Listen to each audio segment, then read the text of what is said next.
এই ছিল আমার জার্নি 6 বছরের। আমি কিন্তু শর্টকাটে বলে দিছি, কিন্তু হিউজ এটার মধ্যে অনেক পেন ছিল। আসসালামু আলাইকুম, সবাই কেমন আছো? আশা করছি ভালো আছো। আলহামদুলিল্লাহ আমিও ভালো আছি। এখানে সাউন্ড প্রচুর বেশি। কথাগুলা আমার 6 বছরের যে জার্নিটা এটা আমি তোমাদের শেয়ার করে দেবো, ঠিক আছে? আর আমি আমার বন্ধুদেরকে দেখাই যারা বিজনেস করে, ব্যবসা করে। বিজনেসের কোনো তো নাই, প্রবলেম নাই, আমি দেখাই আমার বন্ধু। এটা হচ্ছে বন্ধুর আব্বু, উনি রিয়াতে কই, এটা হচ্ছে বন্ধুর আব্বু, রিয়াতে কই রুদ্র ছিল। তো এটা হচ্ছে তারা শুটকি বেছে, ঠিক আছে? আমি আমার আরেক বন্ধুর এখানে আলু বেছে। ব্যবসার কোনো নাই। আর আমি 6 বছর জার্নিটা আমি শেয়ার করলাম, এটা তোমরা দেখবা, তোমাদের অনেক লাভ হইব এবং কি ফায়দা হইব 100%, ঠিক আছে? আমি যখন 6 বছর আগে গেছিলাম আমি সৌদি আরবে, এটার জার্নিটা তোমাদের শেয়ার করলাম। আর আমার এটা হচ্ছে হুকটা কি, যে আমার কিন্তু এই ভিডিওটা এটা কিন্তু প্রচুর ভাইরাল হইব, সবাই থাকবো, মানুষ দেখতেছে আমারে। তো এই জিনিসটা ভয়টা কাটাইবা কেমনে, এটাই তো শেয়ার করলাম। আমি যখন 6 বছর আগে বাইরে গেছিলাম, তখন আব্বু যদি আমার সাথে ওই জিনিসটা না করতো, তাহলে কিন্তু আমি জীবন বাস্তবতা কি জিনিস এই জিনিসটা বুঝতাম না। যখন আমি গেছিলাম দেশের বাইরে, তখন অনেক গরম ছিল। তো গরম থাকার কারণে আমি প্রথমেই বলছি যে আমি কাজ করবো না। তো আব্বু আম্মু ভাইরা সবাই কিন্তু অনেক নারাজ ছিল যে আমি কাজ করবো না কেন। যখন নারাজ ছিল, তো আমার আম্মা কিন্তু আমার অনেক ভালোবাসতো।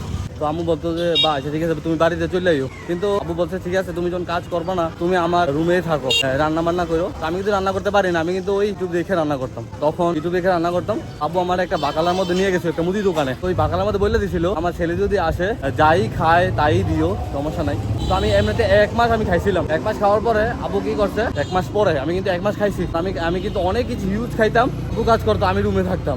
একদিন আমি কি করছিলাম, বাকালার মধ্যে গেছিলাম মুদি দোকানে, যাই সেটা আমি অনেক কিছু নিচ্ছি। নেওয়ার পর আমি আমি তো হিসাব করবো না, যেহেতু আমি কাজ করি না, আমার টাকা নাই।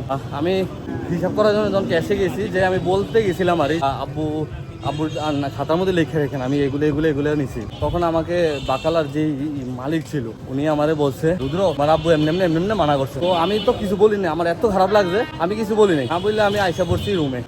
আমি অনেক কান্না করছিলাম, অনেক কান্না করছি। আমি কান্না করে আব্বু জিজ্ঞেস করলাম এটা করলা কেন? তো আব্বু বলছে তোমার চিন্তা তুমি করো। তো যদি উনি তখন আমাকে না করতে জিনিসটা বা বাকালার মধ্যে না বলতো, তাহলে কিন্তু আমি চলে যেতাম। আমি কিন্তু লাইফে কিছু করতে পারি নাই, কিন্তু বাস্তবতা কি এটা কিন্তু আমি আব্বা আমার শিখিয়ে দিছে। 10 জনের সাথে চলতে হবো কেমনি ওইটাও আমার শিখিয়ে দিছে। তো তখন আমি ওইদিনকাল রাত্রে আমি আব্বুর মানবিক থেকে 500 রিয়াল লইছিলাম। লোয়ার পরে চলে এসেছি। আমার এক বড় ভাই আছে, বড় ভাই বলতে পারো, বন্ধু বলতে পারো, বাপ্পি। তো আপনি আমাকে নিয়ে আইছিল। আসার পরে আমি ওইখানে ছিলাম 1 মাসের মতো। তখন উনি কাজ করতো হাঙ্গারি স্টেশন। এখন আমাকে বলছিল যে তুই হাঙ্গারি স্টেশনে কাজ করবি কিনা। আমার বন্ধুর দোকানটা দেখাই, ওয়েট, আমার বন্ধুর আব্বু আছে মেবি, দেখি। আমার হাতে ব্যথা পাইতেছি প্রচুর, মোবাইল ধরে অনেক মিনিট হয়ে গেছে। এই আমার ফ্রেন্ড, এটা হচ্ছে বন্ধুর দোকান জাহিদ ফ্যাশন। তোর নাম কি রে? জিহাদ ফ্যাশন। জিহাদ না জাহিদ? জিহাদ কেনা? ওরে তুই তোর নাম জাহিদ না? ওই ঘটনা বলি, হ্যাঙ্গার স্টেশনে আমি বলতেছি কাজ করবি না। তখন ওইখানে যে মুদির ছিল উনি কিন্তু কাকারা খুব ভালো করে চিনতো। তখন কাকারে ওই মুদির ফোন দিয়ে বলতেছে যে এমনি তোর বাতি যাইছে কাজ করার জন্য। কাকা কইছে যে কাজ না আমার কাছে পাঠাই দে। তো রাত্রে আমি আবার গাড়ি পাঠাইছে, গাড়ি দিয়ে আমি আসা পড়ছি। আসার পরে চাচা দোকানে ছিলাম। তো চাচা আবার কইছিল কাজ না করলে নাই, তুই আমার দোকানে থাক, দোকান দেখ। তো আমার কাছে খুব খারাপ লাগতো, মানে কাজে যখন যাইতাম তখন টিভি লাগাইতাম, এই করতাম ওই করতাম। সৌদির সাথে আমার অনেক ঝগড়া হইতো, টাকা দিত না, কেউ টাকা দিত। তো ওই অর্থ অনেক ঝগড়া হইতো আমার। তারপর আমি চিন্তা করলাম যে না এমনি তো আর হইব না, চলে যেতে হইব। আমি কিন্তু মোবাইলের কাজ কিন্তু জানিও না, মোবাইলের কাজ কখনো করিও নাই। তো আমি আরবি জানতাম। এই অর্থে আমি সৌদি থেকে মানে কথা কইয়া কাজ একটা নিয়েছি 1500 রিয়াল। আমার বেতন ছিল প্রথমে 2000, তখন আসি 1500-র মধ্যে। 1500 থেকে বলে দিচ্ছি কাজ করবো, সমস্যা না, যেহেতু আমি কাজ জানি না। কিন্তু আমি বলছি কাজ জানি। তো তোমরা কখনোই যদি কোথাও কাজ করো বাইরের দেশে, তোমরা কখনোই বলবা যে কাজ পারো না, বলবা যে পারি, সমস্যা নাই। কারণ ওই 4-5 জন থাকবো, শিখে নিবে এমনিতেই, যদি একটু চালাক হও।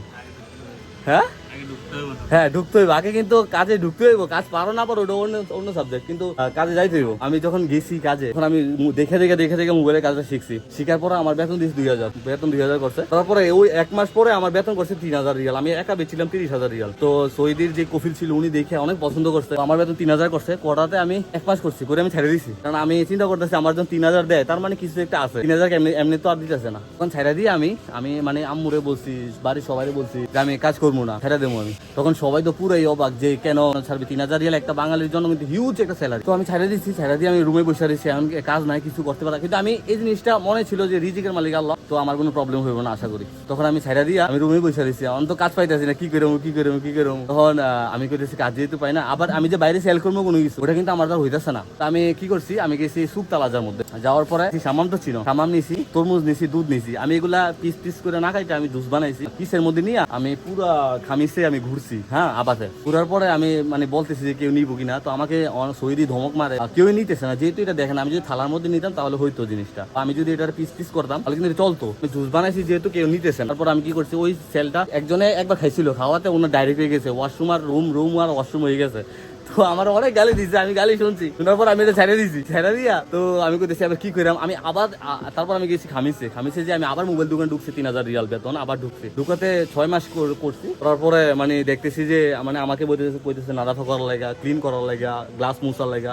তো এটা আমার দ্বারা হইতেছে না, আমি করতাম না। তো এটাও ছেড়ে দিছি। ছাড়ার পরে এবার আমার আবার ওই মাঝখানে আমি আবার ভিডিও করতাম। ভিডিও করতে আমার ভিডিওগুলো একটু রিচ হইতেছে। আমার ছিল এক বড় ভাই ইমন ভাই আমার অনেক হেল্প করছে। আমার কাছে টাকা ছিল না, যখন আমি 3 মাস বৈশা রয়েছি, কিন্তু ওই টাকাগুলো আমি খাইয়ে ফেলছি। খাওয়ার পর আমার একটা করাই এখন। পরে ইমন ভাই আমাকে বলছি দেখছি আমি তোর শু না দিই, তুই দেখ শু সেল করতে পারস কিনা। তখন আমি শু নিয়ে আইছি। শু নিয়ে প্রথম আমি মসজিদে মাথার মধ্যে নিয়ে মসজিদে সেল করছি। মানে মসজিদের সামনে দাঁড়ায় থাকতাম, দাঁড়ায় সেল করতাম। আমি কিন্তু মানে যখন মসজিদের সামনে যাইতাম তখন কিন্তু আমি স্ট্রেটলি মানে দাঁড়ায় থাকতাম। আমি কইতাম না যে ফাদেল 10 টাকা 20 টাকা বা 40 টাকা, আমি কইতাম না, আমি দাঁড়াই থাকতাম। তো আমার আশেপাশে আরো থাকতো যারা সেল করতো, তারা সবাই অনেক এই করতো, ডাকতো, তাড়াতাড়ি ভালো সেল হইতো। তো আমার একটা সেল হয়েছিল মনে আছে, 40 টাকা বেচছিলাম, একটা সেল হয়েছিল। তো একটা যখন সেল হয়েছে আমি তো রুমে এসে বলছি, কারণ অনেকক্ষণ আমি এই করার পর একটা সেল করছি, বাস মন অনেক খারাপ। তো আল্লাহর কি হুকুম, আমার একটা মসজিদ থেকে সুদানি বাড়ি ছিল, সুদানি বাড়ি করে তুই আমার ওই সুদানি ইশারায়, অবশ্যই তোমরা চিনো এটা, সুদানি ইশারায় বলতেছে তুই কর আমার দোকানের সামনে আইস, হওয়ার পরে তুই ভালো সেল করতে পারবি। তো আমি কি করছি, এক কার্টন মাথার মধ্যে নিয়ে সুদানি ইশারায় গেছি গাওয়া খাইতে। আমি গাওয়া খাওয়ার পর আমি ওই দিন কালা সেল করছিলাম 1500 রিয়াল, এটা আমার হাইস্ট সেল ছিল। তো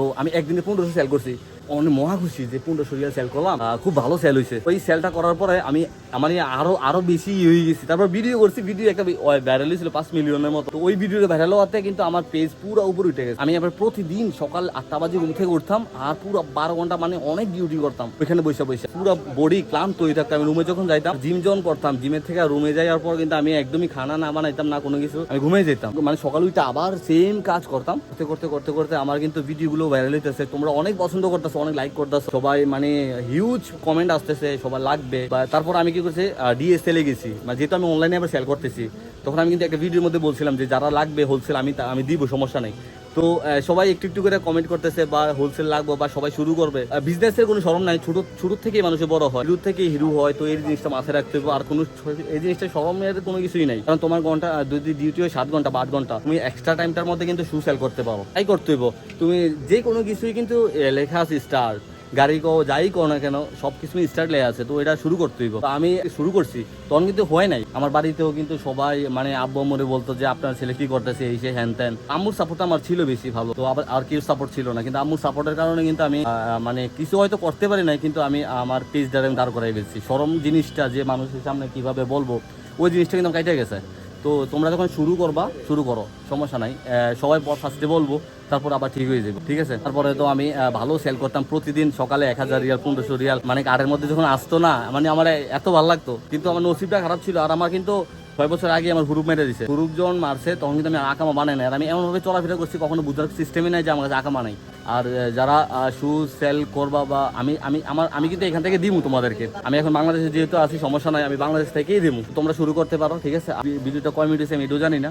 তো সবাই ভালো থাকে, সুস্থ থাকো। আর যদি ভালো হয়, আমি 12 মিনিটের ভিডিও হয়েছে, যদি ভালো লাগে। এই ছিল আমার জার্নি 6 বছরের। আমি কিন্তু শর্টকাটে বলে দিছি, কিন্তু হিউজ এটার মধ্যে অনেক পেন ছিল, অনেক মজা ছিল, অনেক টেনশনও ছিল। তো আশা করি তোমাদের ভালো লাগছে।